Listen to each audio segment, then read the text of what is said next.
ವೀಕ್ಷಕರೇ, ಉಚ್ಚಿಷ್ಟ ಗಣಪತಿ ಚಾನಲ್ಗೆ ಸ್ವಾಗತ. ಈಗೊಂದು ಅದ್ಭುತವಾಗಿರುವಂಥ ಒಂದು ಯಂತ್ರನ ನಿಮಗೆ ತಿಳಿಸ್ತಾ ಇದ್ದೀನಿ. ಈ ಯಂತ್ರನ ನೀವು ಬರಿಬೇಕಾಗಿರೋದು ಪಂಚಲೋಹದ ತಗಡಿನಲ್ಲಿ ಬರೆದು ಇದಕ್ಕೆ ನೀವು ಬರೆದಾದ ನಂತರ ಇದಕ್ಕೆ ಪ್ರಾಣ ಪ್ರತಿಷ್ಠೆ ಮಾಡಿ ಅದಕ್ಕೆ ಶುದ್ಧೀಕರಿಸಬೇಕು.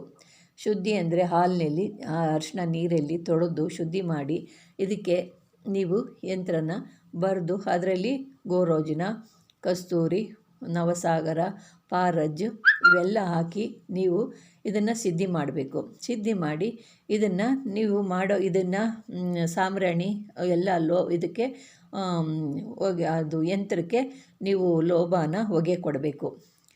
ಕೊಡೋದ್ರಿಂದ ನಿಮಗೆ ಯಂತ್ರ ಸಿದ್ಧಿ ಆಗುತ್ತೆ. ಈ ಯಂತ್ರ ಏನಕ್ಕಾಗಿ ನಿಮಗೆ ಕೆಟ್ಟ ಕನಸುಗಳು ಬರೋದು, ಕೆಟ್ಟ ಕನಸುಗಳು ಬಂದು ನಿಮ್ಮ ನಿದ್ದೆ ಹಾಳಾಗುತ್ತೆ, ಆರೋಗ್ಯ ಹದಗೆಡುತ್ತೆ, ನಿಮ್ಮ ಮನಸ್ಸಿನಲ್ಲಿ ಚಂಚಲತೆ, ಮನಸ್ಸಿಗೆ ನೆಮ್ಮದಿ ಇರಲ್ಲ, ಶಾಂತಿ ಇರೋದಿಲ್ಲ, ರಾತ್ರಿ ಎಲ್ಲ ಕೆಟ್ಟ ಕನಸುಗಳಿಂದನೇ ನೆಮ್ಮದಿ ಇಲ್ಲದೆ ನಿದ್ದೆನೇ ಇಲ್ದಂಗೆ ಆಗೋಗ್ಬಿಟ್ಟಿರ್ತೀರ. ಅದು ಏನಕ್ಕೋಸ್ಕರ? ಇದು ನಿಮಗೆ ಯಾವುದೋ ಗ್ರಹ ಕಾಟ ಇರ್ಬೋದು, ಗ್ರಹ ಸಂಖ್ಯೆ ಇರ್ಬೋದು. ನೀವೇದೋ ಮಶಾಣದಲ್ಲಿ ಹೋಗಿರ್ತೀರ, ಅಲ್ಲಿ ಯಾವುದೋ ಒಂದು ಜಾಗದಲ್ಲಿ ಯಾವುದೋ ಗ್ರಹ ಭೂಮಿನಲ್ಲಿ ಕಾಲಿಟ್ಟಿರ್ತೀರ. ಆಗ ನಿಮಗೆ ದೋಷ, ನಿಮಗೆ ಅಂದರೆ ಗ್ರಹ ನಿಮಗೆ ಟೈಮ್ ಸರಿ ಇರೋದಿಲ್ಲ. ಆ ಸಮಯದಲ್ಲಿ ಅದು ನಿಮಗೆ ಹಿಂಬಾಲಿಸುತ್ತೆ. ಆಗ ಕನಸಿನ ರೂಪದಲ್ಲಿ ನಿಮ್ಮನ್ನು ಕಾಡ್ತಾ ಇರ್ತವೆ.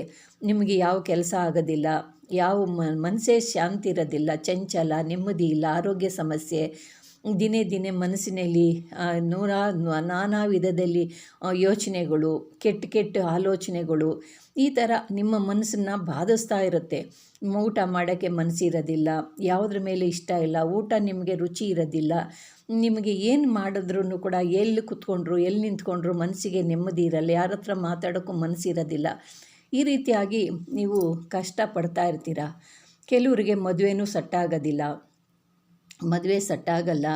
ನಿಮ್ಮನ್ನು ನೋಡಿದ ಜನಗಳೆಲ್ಲ ನಿಮ್ಮನ್ನು ನೋಡಿದ್ರೆ ನಿಂದಿಸ್ತಾರೆ, ನಿಮ್ಮನ್ನು ನೋಡಿದ್ರೆ ಒಂಥರ ಬೇಜಾರಿಂದ ಮಾಡ್ತಾರೆ. ಯಾಕೆಂದರೆ ಈ ದೋಷಗಳು ನಮ್ಮಲ್ಲಿ ಇದ್ದಾಗ ನಮ್ಗೆ ಒಳ್ಳೆಯವರಾಗಿದ್ರೂ ಶತ್ರುಗಳಾಗ್ಬಿಡ್ತಾರೆ. ಮನೇಲಿರೋರು ನಮ್ಮನ್ನು ನೋಡಿದಾಗ ಕಿರಿಕಿರಿ ಮಾಡ್ತಾರೆ.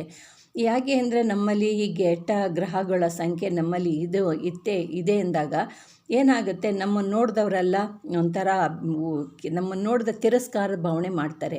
ಅದರಿಂದ ಅಂಥವರಿಗೆ ನಿಮಗೆ ಯಾವ್ದು ರೀತಿಯಲ್ಲಿ ಕಷ್ಟ ಆಗ್ತಿದೆಯೋ, ಕೆಟ್ಟ ಸ್ವಪ್ನದಲ್ಲಿ ನಿಮ್ಮನ್ನು ಎಲ್ಲೋ ಒಂದು ಗುಂಡಿನಲ್ಲಿ ಹಾಕದಂಗೆ, ನೀರಿನಲ್ಲಿ ದಬ್ಬದಂಗೆ, ಬೆಟ್ಟದಿಂದ ತಳ್ಳದಂಗೆ, ಮತ್ತು ನಿಮ್ಗೆ ಯಾರೋ ಕೆಟ್ಟದಾಗಿ ನಿಮಗೇನೋ ಮಾಡ್ತಾ ಇದ್ದಾರೆ ಅನ್ನಂಗೆ ಇನ್ನೂ ಹಲವಾರು ರೀತಿಯಲ್ಲಿ ನಿಮಗೆ ಕಾಡುತ್ತೆ. ಕೆಟ್ಟ ಸ್ವಪ್ನಗಳು ಬಂದು ನಿಮ್ಮ ಆರೋಗ್ಯನೇ ಹದಗೆಡಿಸ್ಬಿಡುತ್ತೆ. ಅಂಥವರಿಗೆ ಈ ಯಂತ್ರನ ಬರೆದು, ಪಂಚಲೋಹದ ಯಂತ್ರದಲ್ಲಿ ಬರೆದು ಈ ಯಂತ್ರನ ಬರೆದು ಪ್ರಾಣ ಪ್ರತಿಷ್ಠೆ ಮಾಡಿ ಇದಕ್ಕೆ ಹಾಕಬೇಕಾಗಿರೋದು ಕಸ್ತೂರಿ, ಗೋರೋಜಿನ ಒರಿಜಿನಲ್ ಆಗಿರಬೇಕು, ಕಸ್ತೂರಿ ಒರಿಜಿನಲ್ ಆಗಿರಬೇಕು, ನವಸಾಗರ, ಪಾರಜನ್ನು ಹಾಕಿ ನೀವು ಎಲ್ಲ ಯಂತ್ರಕ್ಕೆ ತುಂಬಬೇಕು. ಯಂತ್ರಕ್ಕೆ ತುಂಬಿ ನೀವು ಅದನ್ನು ಸಿದ್ಧಿ ಮಾಡ್ಕೋಬೇಕು. ಒಂದು ತಾಯ್ತೆದಲ್ಲಿ ಹಾಕಿ ನೀವು ಅದನ್ನು ಸುತ್ತಿ 21 ದಿವಸ ಬೆಳಿಗ್ಗೆ ನೀವು ಸಾಯಂಕಾಲ ಇದು ಸಾಂಬ್ರಾಣಿ ಹೊಗೆನ ಯಂತ್ರಕ್ಕೆ ಹಾಕ್ತಾ ಇರಬೇಕು. ಯಂತ್ರಕ್ಕೆ ಹಾಕಿ ಅದನ್ನು ಪೂಜೆ ಮಾಡಿ ನೀವು ಕೊರಳಲ್ಲಿ ಕಟ್ಕೋಬೇಕು. ಕಟ್ಕೊಂಡ ನಂತರ ನಿಮ್ಮ ಕೆಟ್ಟ ಕನಸು ಎಷ್ಟೇ ಎಂಥ ಗ್ರಹಗಳ ಕಾಟ ಇದ್ರೂ ಕೆಟ್ಟ ರೋಗಗಳು ಕೂಡ ಬರ್ತವೆ ನಿಮಗೆ. ಅಂದರೆ ಆರೋಗ್ಯ ಕೆಟ್ಟಾಗ ಕೆಟ್ಟ ರೋಗಗಳು ಬರ್ತವೆ. ಅಂಥ ರೋಗಗಳು ಕೂಡ ಗುಣವಾಗುತ್ತೆ ನಿಮಗೆ. 20 ದಿನ ನೀವು 21 ದಿನ ಮತ್ತೇನು ಮಾಡಬೇಕು, ಅನ್ನನ ತಗೊಂಡು ಯಾರು ಈ ಯಂತ್ರನ ಕಟ್ಕೊಂಡಿರ್ತೀರೋ ಅವರು 21 ದಿನ ಅನ್ನನ ನೀವಳಿಸಿ ಇಳಿ ತೆಗೆದು ನಾಯಿಗೆ ಹಾಕ್ತಾ ಇರಬೇಕು. ಅಂದರೆ ನೀವು ಮಾಡಿದ ತಕ್ಷಣವೇ ಅನ್ನ ತಗೋಬೇಕು, ಯಾರಿಗೂ ಅದು ಎಂಜಲ್ ಮಾಡಬಾರ್ದು. ಮಾಡಿದ ತಕ್ಷಣವೇ ಒಂದು ಇಡೀ ಅನ್ನ ತಗೊಂಡು ನೀವಳಿಸ್ಬಿಟ್ಟು ಅದನ್ನು ನಾಯಿಗೆ ಹಾಕಬೇಕು. ನಾಯಿಗೆ ಹಾಕಿದ ನಂತರ 21 ದಿವಸ ಇದೇ ರೀತಿ ಮಾಡಬೇಕು. ಮತ್ತು 21 ದಿನ ಇದು ಸಾಂಬ್ರಾಣಿ ಹೊಗೆ ಹಾಕ್ಕೋಬೇಕು. ಇದನ್ನು ಯಾವತ್ತೂ ಯಾವ ಕಾರಣಕ್ಕೂ ಮರಿಬಾರ್ದು. 21 ದಿನ ಗುರುವಾರ ದಿನ, ಮಂಗಳವಾರ ದಿನ ದೇವಸ್ಥಾನಕ್ಕೆ ಹೋಗಿ ಬರಬೇಕು. ಎಣ್ಣೆ ದೀಪ ಹಚ್ಚಬೇಕು ದೇವಸ್ಥಾನದಲ್ಲಿ. ಯಾವುದನ್ನು ಗುರುವಾರ ಮಂಗಳವಾರ ದೇವಸ್ಥಾನಕ್ಕೆ ಹೋಗ್ಬಿಟ್ಟು ಎಣ್ಣೆ ದೀಪ ಹಚ್ಚಿಬಿಟ್ಟು ಬರಬೇಕು. ಹಿಂತಿರುಗಿ ನೋಡದೆ ನೀವು ಬರಬೇಕು. ನೀವು ದೀಪ ಹಚ್ಚಿಬಿಟ್ಟು ಹಿಂತಿರುಗಿ ನೋಡದೆ ಬರಬೇಕು.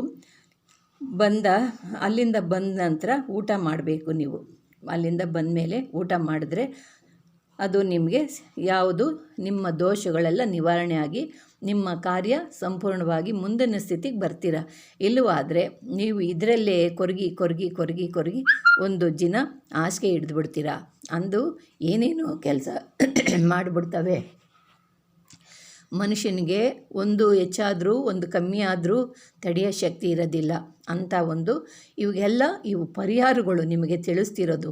ನೀವು ಇದೆಲ್ಲ ಅದ್ಭುತವಾಗಿ ಹಾಸ್ಪಿಟ್ಲಿಗೆ ಹೋಗ್ತೀರಾ, ಏನೇನೋ ಅವರು ಹೇಳ್ತಾರೆ ಮಾನಸಿಕ ರೋಗ ಬಂದಿದೆ, ಮಾನಸಿಕ ಮೆಂಟ್ಲ್ ಹಾಸ್ಪಿಟ್ಲಿಗೆ ಕರ್ಕೊಂಡೋಗಿ ನರ ದೌರ್ಬಲ್ಯ ಏನೂ ಇಲ್ಲ. ಇದರಲ್ಲಿ ಇಷ್ಟು ಚಿಕ್ಕದಾಗಿ ಮಾಡ್ಕೊಬಿಟ್ರಿ ಅಂದರೆ ನಿಮ್ಮ ಕಷ್ಟಗಳೆಲ್ಲ ಬಗೆಹರಿತವೆ. ಸಾವಿರಾರು ರೂಪಾಯಿ ತೊಗೊಂಡೋಗಿ ನೀವು ಹಾಸ್ಪಿಟ್ಲಲ್ಲಿ ಖರ್ಚು ಮಾಡೋ ಪಜೀತಿ ಇರೋದಿಲ್ಲ. ಪ್ರಿಯ ವೀಕ್ಷಕರೇ, ನಿಮ್ಗೆ ಇಷ್ಟವಾದರೆ ಲೈಕ್ ಮಾಡಿ, ಶೇರ್ ಮಾಡಿ. ನಮಸ್ಕಾರ.